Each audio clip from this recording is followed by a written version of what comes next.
Mom announced she's pregnant for the 7th time, but I'm done raising her minions. So I moved out, but she called the cops on me. When I tell people about my childhood, I always start with a good part. Those first 6 years living with my grandparents, my parents were basically kids themselves when they had me.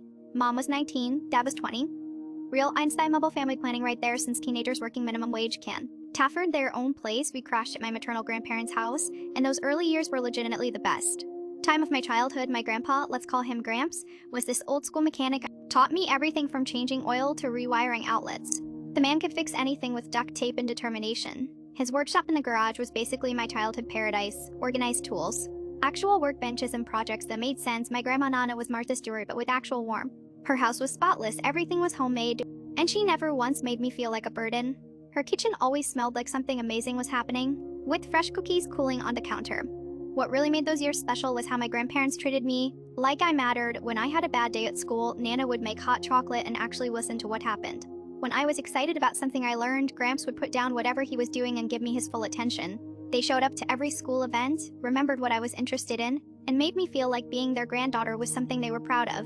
Meanwhile, my parents treated the place like a free hotel with room service. They'd roll in at 2 a.m. from whatever party they'd been at, sleep until noon. 10 complain about being stressed from adult responsibilities. My dad would sprawl on the couch playing video games while Gramps tried to teach him how to change a tire or fix a leaky faucet.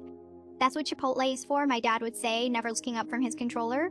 What happens when you can't afford to wield? Gramps would ask. I'll figure it out when I get there. That was my dad's approach to everything, figure it out later, let someone else handle it, avoid responsibility until it became unavoidable. When I hit 1st grade, my parents announced they were ready for independence. They had found this rundown rental house across town and were moving us out. The big reason for this sudden burst of maturity, Mom was pregnant again. I was actually excited. Finally going to have a little brother or sister, and we'd have our own place. Man, if I could go back and slap some sense into my 6-year-old self, I would. The house was basically a downgrade in every possible way. No more Grandpa's workshop where I learned to use tools. No more Nana's cooking, just whatever frozen crap my parents could microwave. The place was this cramped 3-bedroom rental with thin walls, creaky floors, and a kitchen that barely fit 2 people. My parents acted like they'd upgraded to a mansion. Look, we have our own place, my mom would say when my brother was born. I'm gonna call him Screamer because that kid had lungs like a fire truck siren. My parents started looking at me like I was their personal assistant. The progression was gradual but relentless. It started with little requests. Hey buddy, can you grab me a diaper while I finish this show? Keep your brother quiet, we're trying to have a conversation. I was 7 years old. 7, but apparently that qualified me for childcare duties in their minds. Over the next 10 years, my parents decided to populate their own personal daycare center. 5 more kids joined our household, each one adding to the insanity. Let me introduce you to the cast of characters that turned my life into a survival horror game. Screamer, the firstborn edition, still lived up to his name at 9 years old. This kid could hit decibel levels that probably violated noise ordinances. He discovered that screaming got him attention fast, so that became his default communication method. The Destroyer Kid number 3 earned his nickname by breaking everything he touched. That gaming headset I saved up for his masterpiece. Kid had hands like a demolition crew, the impulse control of a sugar-high toddler. He's 7 now. Spitter Kid number 4 was this little princess who made meals into Russian roulette. You never knew which plate had been contaminated. She'd take a bite of her sandwich, spit it back out onto the bread, and then offer it to someone else like she was being generous. She's 6. Tornado Kid number 5 could turn a clean room into a disaster zone in under 5 minutes. I swear this kid defied the laws of physics with how fast he could create chaos. He's 4. Velcro Kid number 6 was the clingy one who couldn't function unless attached to someone. Guess who that someone usually was? Spoiler alert, not our parents. He's Hurricane. The baby was fresh out of the oven and already living up to the family tradition of making everyone else life harder. She's 2 now. Each new addition meant more responsibilities dumped on me. My parents' logic, you're so good with kids. Translation, we're too lazy to parent, so that's your job now. The transformation from helpful big sister to unpaid nanny didn't happen overnight. It was a masterclass in gradual boundary erosion that would make a cult leader proud. Looking back, I can see the calculated way my parents normalized the insanity. It started with seemingly reasonable requests when I was 8. Can you watch Screamer for 10 minutes while I shower? Became, can you keep an eye on him while I run to the store? Which evolved into, I'll be back in a couple hours. You know what to do. By the time I was 10, entire weekends disappeared into childcare duty. My parents would announce their plans like I was their employee getting a schedule. We're going to dinner Saturday night and then probably grabbing drinks with friends. Kids need to be in bed by 8. I remember one particularly infuriating Saturday when my friend Jake called to see if I wanted to go to the arcade. I had to tell him I couldn't because I was babysitting, not helping out. Note, watching them for an hour full and babysitting 5 kids under 10. Why can't your parents watch their own kids? Jake asked with the innocence of someone from a functional family. Good question, Jake. Good, fine question. When I brought this up to my mom, her response was a masterpiece of gaslighting. Other kids would be grateful to be trusted with such important responsibilities. Maybe you should appreciate how much we believe in you. The guilt trips became an art form. Any resistance was met with accusations of selfishness, ingratitude, or not caring about the family. They'd weaponize my siblings' emotions against me. Velcro was crying all day because his big sister doesn't want to spend time with him.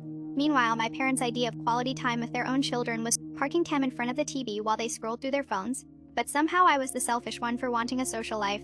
The impact on my education became increasingly severe as 2 years went on. Parent-teacher conferences became exercises in creative fiction as my parents explained away my declining performance. She's just not applying herself became their standard line. Never mind that I was falling asleep in class because I'd been up until 2 a.m. with crying babies. Never mind that I couldn't complete homework because I was too busy helping 5 kids with theirs. I'll never forget the conversation with my 8th grade math teacher, Mr. Rodriguez. He pulled me aside after class one day because I'd failed another test. "What's going on at home?" he asked. "You used to be one of my best students." I wanted to tell him everything about the sleepless nights, the constant chaos, the way my parents had essentially checked out of parenting. But how do you explain that to an adult? Who would believe that parents would voluntarily turn their teenager into a third parent? "Just having trouble focusing," I mumbled. Mr. Rodriguez looked concerned. "If there's something affecting your ability to do schoolwork, we can talk to the guidance counselor about getting you some support." Support, right? Like there was a support group for kids whose parents had outsourced their responsibilities. The missed opportunities started piling up. Science fair couldn't participate because it was the weekend. My parents' hot planned school play auditions couldn't stay after school because someone had to pick up the kids. Academic decathlon team, the practices conflicted with my unofficial shift as head of household. Each missed opportunity felt like a door closing on my future. While other kids were building college-worthy resumes, I was building experience as an unpaid domestic worker. The social consequences were devastating. Having friends became nearly impossible when you're essentially a single parent to 5 kids. Spontaneous plans, forget it, weekend hangouts only if my parents didn't have plans, which they increasingly did. I watched my social circle shrink as friends stopped inviting me places.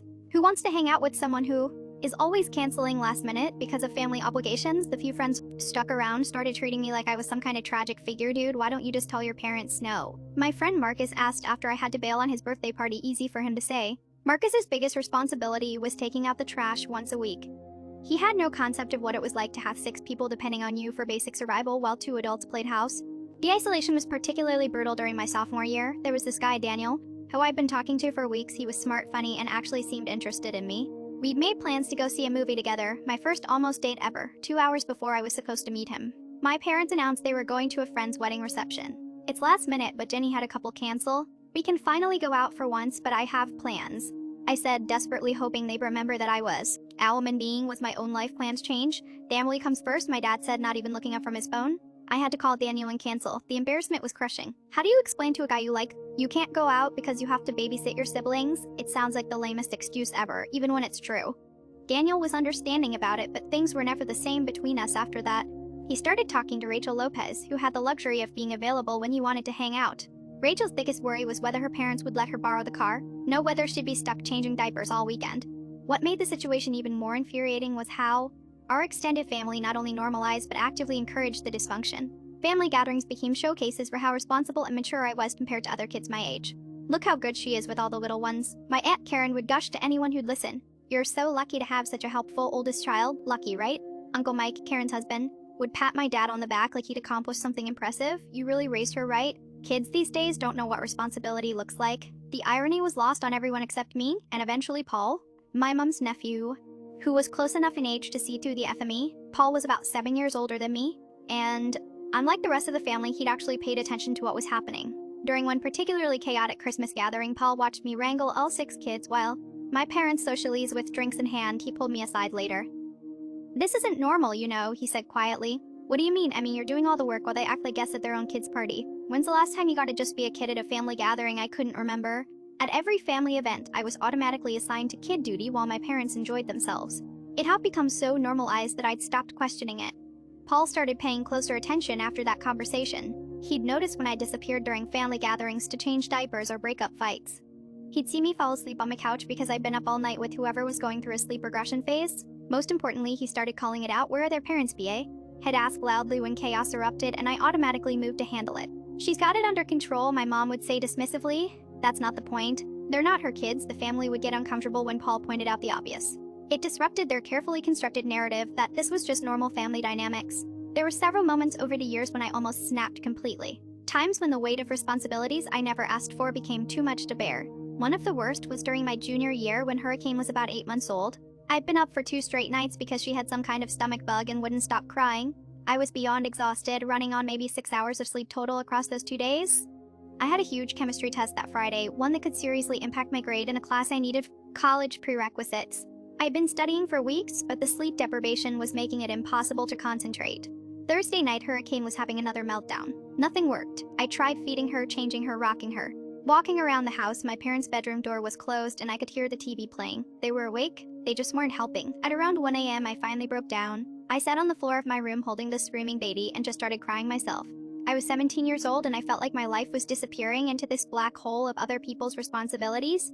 That's when my dad appeared in the doorway looking annoyed. "What's wrong with you?" A asked. "I can't do this anymore," I said. "I have a test tomorrow and I haven't slept in 3 days." "Welcome to parenthood," he said with a smirk. "This is good practice for when you have kids of your own. Practice like I volunteered for this internship in parenting." "She's not my kid," I said. His face darkened. "She's your sister. Family takes care of family." "Then why aren't you taking care of her?" "I work all day. I need my sleep. I go to school all day and have homework and a job."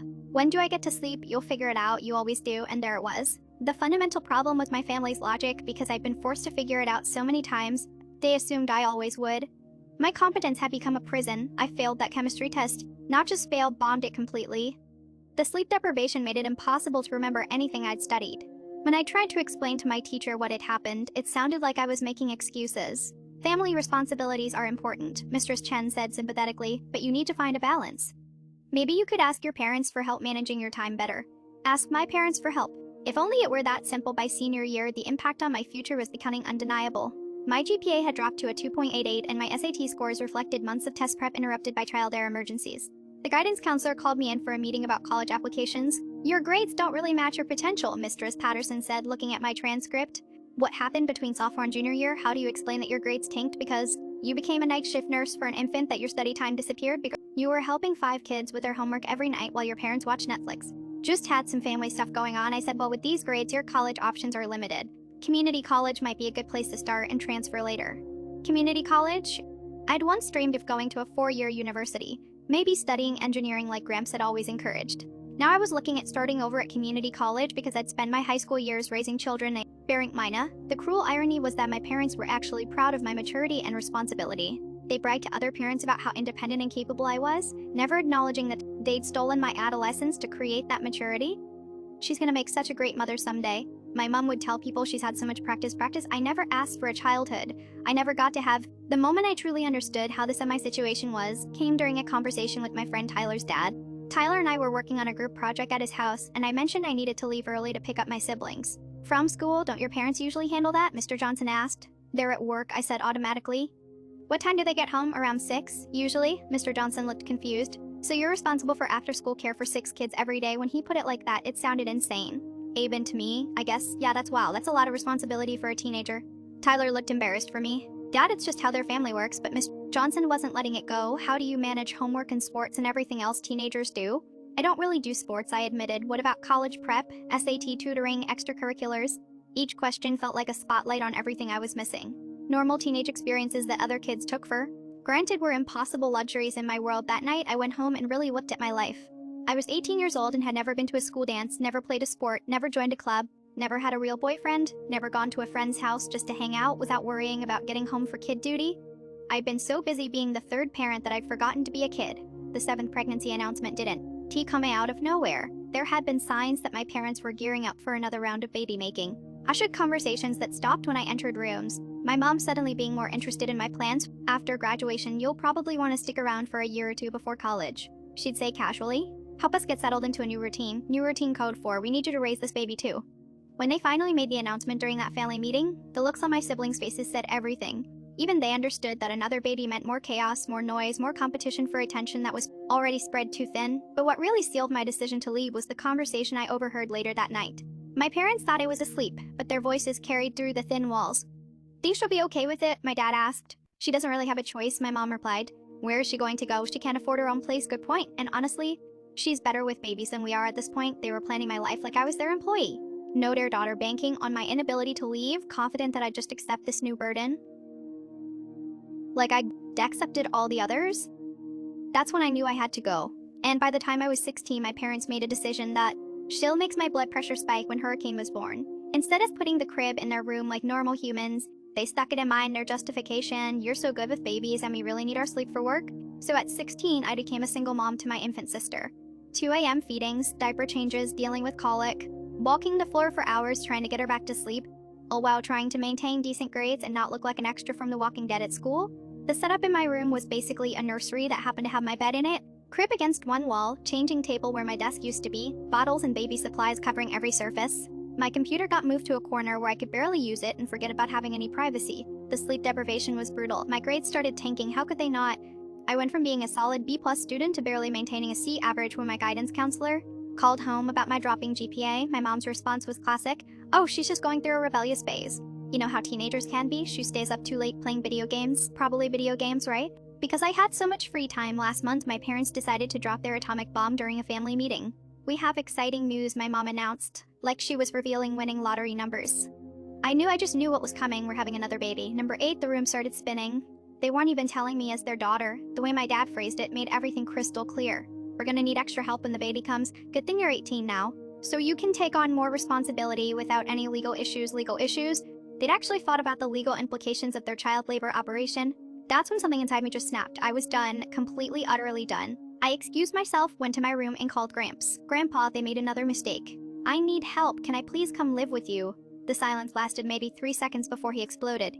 "Not at me, at the situation. Those idiots are having another kid. Jesus Christ, what's wrong with them?" I'd never heard Gramps swear before. That's when I knew he was as fed up with my parents as I was. "Pack your essentials, we're coming to get you right now." Gramps and Nana showed up within 30 minutes and I was out of there. I'd never seen my grandparents look so angry. The look on my parents' faces when they realized I was leaving was pure shock. Not sad that their daughter was moving out, they were already panicking about who was going to handle their responsibilities.